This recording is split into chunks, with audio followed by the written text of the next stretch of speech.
संध्या हो चुकी थी और अब समय था गोपीनाथ जी के विशेष भोग का, खीर का भोग।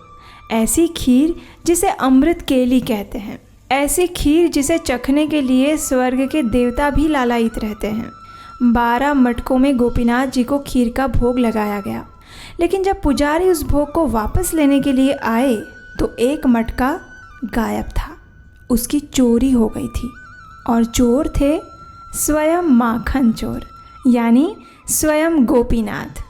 लेकिन भगवान को अपनी ही चीज़ चुराने की ज़रूरत क्यों पड़ गई? चलिए देखते हैं।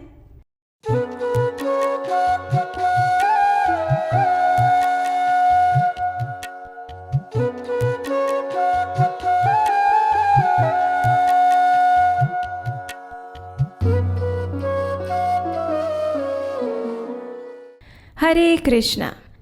व्रजे प्रसिद्धं नवनीतचौरं गोपाङ्गनानामधुकुलचौरम् अनेकजन्मार्जितौ पापचौरं चौराग्रगण्यपुरुषं नमामि। व्रजे प्रसिद्धं नवनीतचौरं गोपाङ्गनानामधुकुलचौरम् अनेकजन्मार्जितपापचौरं चौराग्रगण्यपुरुषं नमामि। क्या आप जानते हैं, जब कन्हैया को चोरी करने का मन हो तो फिर वो ये नहीं देखते कि ये उनका खुद का घर है या फिर किसी और का। तभी तो वे कभी यशोदा मैया का माखन चुराते हैं और कभी अपने ही मंदिर में से भोग उठाकर चुरा लेते हैं। जी हाँ, चंदन यात्रा कथा की इस तीसरी कड़ी में हम सुनेंगे माखन चोर नंद नंदन की खीर चोर लीला। और इसे शुरू करने से पहले अगर आपने अभी तक इस चैनल को सब्सक्राइब नहीं किया है तो जल्दी से नीचे सब्सक्राइब बटन पर क्लिक कर लीजिए, क्योंकि यही वो चैनल है जहां आपको प्रमाणभूत वैदिक कथाओं का खजाना मिलेगा। तो सोचिए मत और सब्सक्राइब कीजिए। चंदन यात्रा कथा के पिछले भागों में हमने सुना कि भगवान श्री कृष्ण के परम भक्त माधवेंद्र पुरी जब गोवर्धन आते हैं तो गोपाल जी के आदेश अनुसार वे गोवर्धन पर्वत पर गोपाल जी के अति प्राचीन सुंदर विग्रहों की स्थापना करवाते हैं। गोपाल जी का सर्वप्रथम अभिषेक किया जाता है और फिर भव्य अन्नकूट भोग लगाया जाता है। लेकिन गोविंद कुंड से लाए गए 900 घड़े के जल से अभिषेक करने के बाद भी गोपाल जी के शरीर का तापमान अभी भी गर्म है। इसलिए गोपाल जी उन्हें आदेश देते हैं कि माधवेंद्र पुरी माल्यवन जाकर उनके लिए चंदन लेकर आए। और बस अब शुरू होती है माधवेंद्र पुरी की जगन्नाथपुरी की ओर जाने वाली कठिन यात्रा। इस यात्रा पर निकलने से पूर्व माधवेंद्र पुरी ने गोपाल जी की सेवा के लिए सेवकों को नियुक्त किया, उन्हें महत्वपूर्ण सूचनाएं दी और इस प्रकार गोपाल जी की सेवा निरंतर चलती रहे, ऐसी व्यवस्था करके वे निकल पड़े गोवर्धन से पश्चिम बंगाल की ओर और फिर वहाँ से उड़ीसा में जगन्नाथपुरी की ओर। जब माधवेंद्र पुरी शांतिपुरा में अद्वैत आचार्य के घर पर पहुँचे तो उन्हें देखकर अद्वैत आचार्य अत्यंत प्रसन्न हुए। भगवान के प्रति माधवेंद्र पुरी का प्रेम देखकर अद्वैत आचार्य ने उनसे प्रार्थना की कि वे उन्हें अपना शिष्य स्वीकार करें। माधवेंद्र पुरी ने अद्वैत आचार्य को दीक्षा दी और वहाँ से निकल पड़े दक्षिण भारत की ओर। जगन्नाथपुरी पहुँचने से पहले माधवेंद्र पुरी के मार्ग में रेमुना नामक एक सुंदर स्थान आया। ये वही स्थान है जहाँ गोपीनाथ जी के सुंदर विग्रह विराजमान है। गोपीनाथ जी के दर्शन करके माधवेंद्र पुरी भाव आवेश में आ गए। उन्होंने अनेक बार गोपीनाथ को दंडवत प्रणाम किया और फिर वहीं बैठ गए। माधवेंद्र पुरी ने ध्यान से गोपीनाथ जी की सेवा के लिए की गई सारी व्यवस्था को देखा और वे समझ गए कि गोपीनाथ जी की भव्य सेवा यहाँ हो रही है। उन्होंने मन में सोचा कि जब पुजारी आएंगे तो मैं उनसे पूछूंगा कि वे गोपीनाथ जी को कौन सा भोग लगाते हैं और फिर मैं भी गोपाल जी के लिए ऐसी ही व्यवस्था करूंगा। जब वे इस प्रकार सोच ही रहे थे तभी पुजारी आ गए।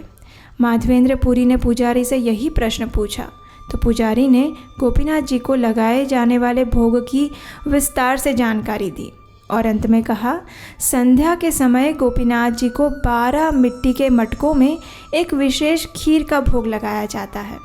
इस खीर का स्वाद अमृत जैसा होता है, इसलिए इस खीर को अमृत केली के नाम से भी लोग जानते हैं। पूरे विश्व में इसके जैसे खीर कहीं नहीं भोग लगाई जाती और इसलिए इसे गोपीनाथ क्षीर भी कहा जाता है। हाँ, जब पुजारी और माधवेंद्र पुरी इस प्रकार बात कर रहे थे, तभी गोपीनाथ जी को भोग लगाने के लिए उस खीर को लेकर आया गया। उसे देखकर माधवेंद्र पुरी के मन में विचार आया, अगर बिना मांगे ही मुझे ये खीर चखने के लिए मिल जाए तो मैं अपने गोपाल जी के लिए भी ऐसी ही खीर बना सकता हूँ। जैसे ही उनके मन में ये विचार आया, उन्हें अपने आप पर लज्जा आई, क्योंकि इस खीर का भी भोग लगा नहीं था और उन्होंने उसे चखने का विचार उससे पहले ही कर लिया। माधवेंद्र पुरी ने अपने मन को भगवान श्री विष्णु के ऊपर केंद्रित किया। तभी आरती शुरू हुई और आरती पूरी होने के बाद माधवेंद्र पुरी ने गोपीनाथ को प्रणाम किया और चुपचाप बिना किसी को कुछ कहे वहाँ से चले गए। अब देखिए, माधवेंद्र पुरी एक परमहंस भक्त थे। वे कभी भी अपने लिए भिक्षा नहीं मांगते थे। अगर कोई बिना मांगे दे तो वे खा लेते थे और ना दे तो भूखे ही रह जाते। भूख और प्यास से उनकी भक्ति में कभी भी बाधा नहीं आती थी। जब उन्होंने गोपीनाथ की खीर चखने का विचार किया तो उन्हें ऐसा लगा जैसे भगवान को भोग लगने से पहले खीर खाने की इच्छा करके उन्होंने एक घोर अपराध कर दिया था। इसलिए वे तुरंत मंदिर से दूर गांव के एक सुनसान चौराहे पर जाकर बैठ गए। वहां भगवान के चरण कमलों पर ध्यान केंद्रित करके उनके दिव्य नामों का जप करने लगे। इधर संध्या के सारे कार्य समाप्त करके पुजारी ने गोपीनाथ जी को शयन करवाया और वे खुद भी अपने घर जाकर विश्राम करने लगे। और फिर आ गए हमारे गोपीनाथ जी। कहाँ? पुजारी जी के स्वप्न में। स्वप्न में गोपीनाथ ने पुजारी से कहा, हे पुजारी, उठो, जाओ मंदिर में जाकर देखो, मैंने अपने विग्रह के पास पर्दे के पीछे खीर का एक मटका चुरा के रखा है। मेरी माया शक्ति के कारण उस समय तुम देख नहीं पाए थे, लेकिन अब तुम्हें वो मटका उसी स्थान पर मिलेगा। ये खीर मैंने उसी सन्यासी माधवेंद्र पुरी के लिए रखी है। वह मेरा परम भक्त इस समय गांव के एक निर्जन चौराहे पर बैठकर मेरा स्मरण कर रहा है। तुम इसी क्षण जाओ और उसे ये खीर दे कर आओ। पुजारी उसी क्षण उठ गए। उन्होंने स्नान किया और मंदिर के गर्भगृह में प्रवेश किया और देखा तो सच में वहाँ खीर का एक मटका पड़ा हुआ था। उन्होंने खीर वहाँ से उठाई और गोपीनाथ जी के आदेश अनुसार मंदिर के बाहर चले गए।